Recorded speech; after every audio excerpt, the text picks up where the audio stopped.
Right. ఇక తెలంగాణ రాష్ట్ర వ్యాప్తంగా పూర్తి స్థాయిలో కూడా చూస్తున్నాం. 2.5 సంవత్సరాల తర్వాత బీఆర్ఎస్ పార్టీకి సంబంధించి రెండో ఇన్నింగ్ మొదలుపెట్టిందా అంటే అవుననే సమాధానం అయితే చాలా స్పష్టంగా వినబడుతుంది. మరో 2 సంవత్సరాలలో ఎన్నికలు ఉన్న తరుణంలో కేసీఆర్ రీ ఎంట్రీ స్ట్రాంగ్గా ఉండబోతుంది అంటుకోవచ్చు. ఎందుకంటే జగిత్యాల పట్టణానికి సంబంధించి ఇటు జీవన్ రెడ్డి కాంగ్రెస్ని వీడి బీఆర్ఎస్ పార్టీలో అడుగు పెడుతున్న తరుణంలో మొత్తం సభా ప్రాంగణంలో ఉన్న ప్రస్తుతం నాతో పాటు బీఆర్ఎస్ పార్టీకి సంబంధించిన మహిళా నాయకురాలు పవని గౌడ్ గారు ఉన్నారు. చాలా రోజులుగా కూడా అనేక సమస్యల మీద వారు మాట్లాడుతున్న పద్ధతి కానీ లేదా అటు నీళ్లు నిధులు నియామకాల విషయంలో కానీ రేవంత్ రెడ్డి ప్రభుత్వం వైఫల్యం కానీ దాంతోపాటు బీఆర్ఎస్ పార్టీ చేసిన మంచి పనులు వీళ్ళు చేస్తున్న అక్రమాలను కూడా బయటపెడుతున్న తరుణం చూడొచ్చు.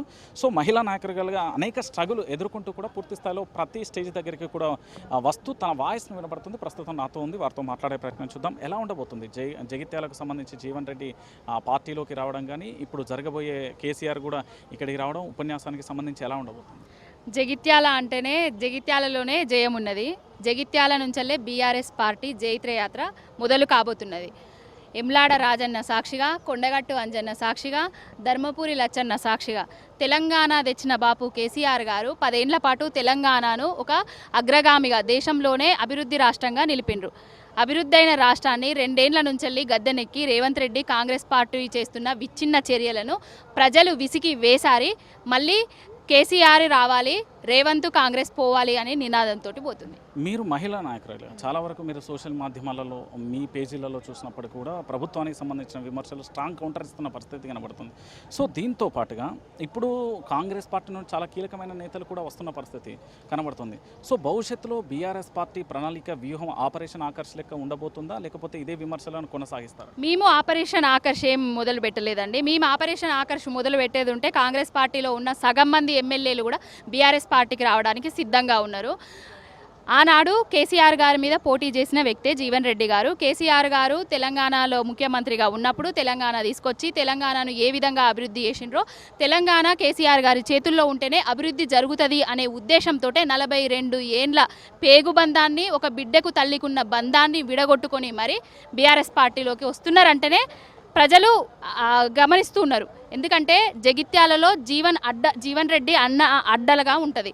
కరీంనగర్ నుంచి మొదలు పెడితే, ధర్మారం నుంచి మొదలు పెడితే, ధర్మపురి నుంచి మొదలు పెడితే ఇక్కడ చొప్పదండి నియోజకవర్గం కానివ్వండి, ప్రతి ఒక్క నియోజకవర్గంలో జీవన్ రెడ్డి గారికి సత్సంబంధాలు జనాలతో ఉంటాయి. ప్రతి ఒక్క నాయకుడు కూడా ఆయన బీఆర్ఎస్ పార్టీలోకి వస్తున్నారంటే కాంగ్రెస్ వాళ్ళే హర్షం వ్యక్తం చేస్తున్నారు. ఎందుకంటే కాంగ్రెస్ చేస్తున్న వైఫల్యాలను విసిగి వేసారి జనం మళ్ళీ కేసీఆర్ రావాలనుకుంటున్నారు. కాబట్టి కేసీఆర్ గారి గురించి కూడా జీవన్ రెడ్డి గారు ఏమన్నారు, నా లాస్ట్ స్టేజిలా నా యాత్ర కేసీఆర్ గారితో మొదలైతేనే సార్థకం అవుతుంది అని మాట్లాడిండ్రు. ఆయన అంటే గొప్ప వ్యక్తి అయితే రేవంత్ రెడ్డి కాదు కదా. జీవన్ రెడ్డి గారు కాంగ్రెస్ పార్టీలో ఉన్నప్పుడు రేవంత్ రెడ్డి అనేటైనా చదువుకుంటున్నాడు. ఇప్పుడు తొక్కుతా అనేసి అధికారంలోకి వచ్చిండు రేవంత్ రెడ్డి. ఆల్రెడీ సీనియర్ నాయకులను, కాంగ్రెస్లో ఉన్న సీనియర్ నాయకులను అందరినీ తొక్కుతూ కాంగ్రెస్ను కూడా తొక్కడానికి ప్రయత్నాలు చేస్తూ రేపు బీజేపీలోకి కూడా పోతాడు రేవంత్ రెడ్డి అనేటైనే. ఇప్పుడు ఏంటంటే తెలంగాణ బాగు అవసరము, తెలంగాణ ప్రజల ఆశలు ఆకాంక్షలు అవసరం కాబట్టి బాపు కేసీఆర్ గారు ఎక్కడ కష్టం వచ్చినా 2 ఏళ్ల నుంచెల్లి 2.5 ఏళ్ల నుంచెల్లి అధికారం కోల్పోయినప్పటి నుంచెల్లి కూడా బాపు కేసీఆర్ గారు ప్రతి ఒక్క తెలంగాణ బిడ్డ గురించే ఆరాటపడుతున్నాడు, తన్లాడుతున్నాడు. నేను చెప్పినా మోసపోతే గోసపడతాం బిడ్డ, ఆగమైపోతుంది తెలంగాణ, చెప్పినా ఇనకపోతిరి, ఓట్లేస్తిరి, అనుభవించబడితిరి అనుకుంటున్నారు. ఇప్పుడు వస్తున్నారు, ప్రజలకు ఏ విధంగా చెప్పబోతున్నారో మీరందరూ వింటారు. ప్రజలు కూడా ఈ సభకు ఎన్ని అడ్డంకులు కాంగ్రెస్ పార్టీ సృష్టించినా, రోడ్లను తవ్వినా, బస్సులన్నీ మేడిగడ్డకు పెట్టుకున్నా, స్కూల్ వ్యాన్లన్నీ మేడిగడ్డకు తిప్పినా కూడా ప్రతి ఒక్కరు వాళ్ళ సొంత వాహనాలల్లో బీఆర్ఎస్ పార్టీ జగిత్యాల సభకు, జనసభకు ఇక్కడికి రాబోతున్నారు. థ్యాంక్ యూ అండి. చూసారు కదా, మొత్తానికి పవని గౌడ్ గారి వాదన ఒకటే.